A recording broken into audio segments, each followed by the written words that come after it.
Page number 73, लोभी राजा। ये syllabus में नहीं है, फिर भी आप इसका उपयोग कर सकते हैं अनसीन पैसेजेस की तरह।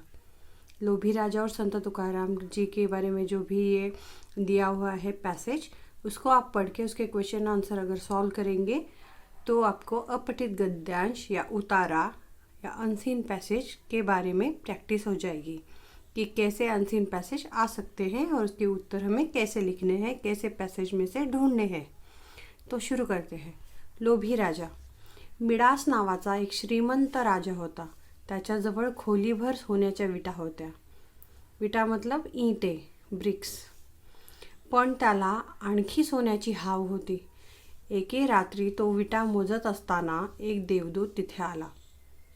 एक मिडास नाम का राजा था, बहुत ही धनाढ्य राजा था, मतलब उसके पास बहुत खजाना था, पैसा था, श्रीमंत था, वो रिच था बहुत. तो उसके महल में एक पूरा रूम भर के सोने की ईंटें थी, मगर वो इतना लालची था, उसको और चाहिए था सोना. तो एक दिन एक रात को वो सारी ईंटें काउंट कर रहा था, गिनती कर रहा था. तभी एक देवदूत वहाँ पे आया. राजाने देवदूताला सांगितलं की त्याला मोठा महाल भरून सोनं हवं आहे, तरच तो सुखी होईल. देवदूताने त्याला वर दिला की दुसऱ्या दिवशी तो ज्या ज्या वस्तूला हात लावेल ती वस्तू सोन्याची होईल. राजाला वाटायचे की या जगात सोन्या इतकी दूसरी चांगली वस्तूच नहीं. तो जो देवदूत आया था उसको राजा ने बोला कि मुझे पूरा महल भर के सोना चाहिए, ये सिर्फ एक रूम भर के है ईंटें सोने की, मुझे पूरा महल भर के चाहिए.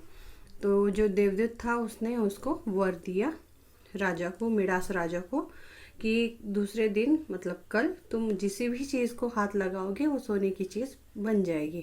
क्योंकि राजा को ऐसा लगता था कि सोने के अलावा, गोल्ड के अलावा कोई भी दुनिया में अच्छी चीज़ नहीं है, वही इम्पॉर्टंट है. राजाने सकाळी उठल्याबरोबर पलंगाला, खुर्चीला, जिन्याला हात लावला. या सगळ्या वस्तू सोन्याच्या झाल्या. बागेतल्या फुलांना त्याने हात लावताच फुलेही सोन्याची झाली.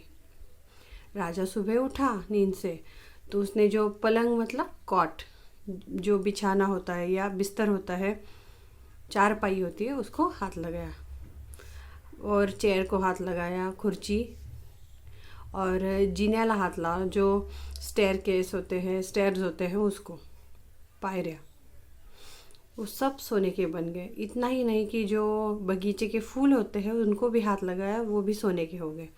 न्याहारीच्या वेळी मतलब ब्रेकफास्ट के वक्त राजाने हात लावलेली फळे, दूध, पाणी सर्व सोन्याचे झाले.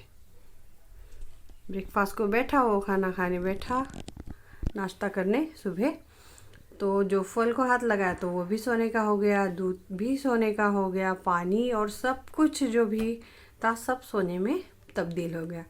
त्याला काही खाता पिता येईना. हे पाहून राजकन्या त्याच्याजवळ आली व त्याला बिलगली, तर ती सुद्धा सोन्याची झाली. ती हालेना की बोलेना. राजाला आपली चूक कळाली. आपण अति लोभ केल्याचा त्याला पश्चाताप झाला. तो उसको उस वक्त कुछ खाने पीने को नहीं आया. तो जो राजकन्या मतलब उसकी बेटी उसके पास आई और उसको हक किया उसने, बेटी ने, तो वो भी सोने की बन गई. वो हिल डुल नहीं रही थी, सोने की मूर्ति बन चुकी थी. तो राजा को अपनी गलती का एहसास हुआ कि ज़्यादा लालच करने की वजह से ऐसा उसके साथ हुआ है और बहुत पश्चाताप भी हुआ. एवढ्यात तेथे देवदूत आले.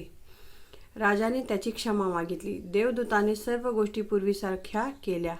अति लोभ केल्यावर त्याचे परिणाम वाईट होतात हे राजाच्या लक्षात आले. उतनी ही देर में वो देवदूत जिन्होंने वर दिया था वो वापस आ गए. फिर राजा ने उनकी माफ़ी मांगी और बोला कि सब कुछ पहले जैसा कर दे. तो वो देवदूत है वो, उन्होंने पहले जैसा सब कुछ कर दिया. और राजा को ये समझ आया कि अति लालच करने की वजह से, ज़्यादा लालच की वजह से ये ऐसा सब कुछ बुरा, इसका परिणाम बहुत बुरा होता है. एका वाक्यात उत्तरे लिहा. राजा मिडास रोज रात्री काय करत असे? राजा मिडास रोज रात्री काय करत असे? राजा मिडास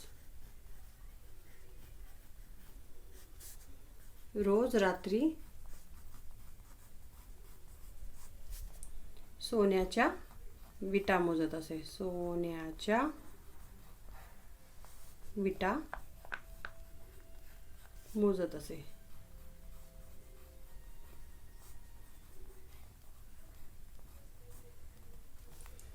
राजा मिडास समाधानी का नव्हता? राजा मिडास, जब का ऐसा आएगा इसका मतलब वाई है, तो वाई से उसका रीज़न लिखना पड़ेगा. इसीलिए उसको कैसे लिखना है? राजा मिडास समाधानी नव्हता कारण, कारण मतलब बिकॉज, त्याला आणखी सोन्याची हव होती. आणखी सोन्याची हाव होती.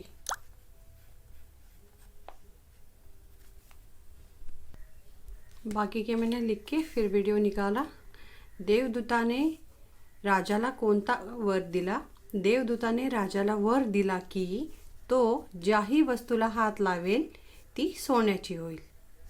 राजाच्या न्याहारीत, न्याहारी मतलब ब्रेकफास्ट, कोणकोणते पदार्थ होते? राजाच्या न्याहारीत फळे, दूध इत्यादि. इत्यादि का मतलब एटसेट्रा, ETC जो होता है, पदार्थ होते. रिकाम्या जागा भरा.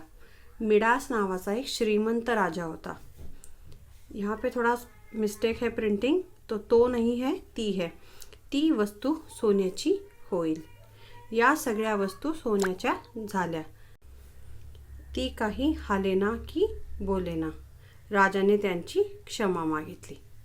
इसी के साथ ही ये प्रैक्टिस का अनसीन पैसेज या उतारा कंप्लीट होता है. मेरे दोनों चैनल के लिंक्स डिस्क्रिप्शन में है. प्लीज़ सब्सक्राइब करना और वीडियो को लाइक ज़रूर करना. Thank you.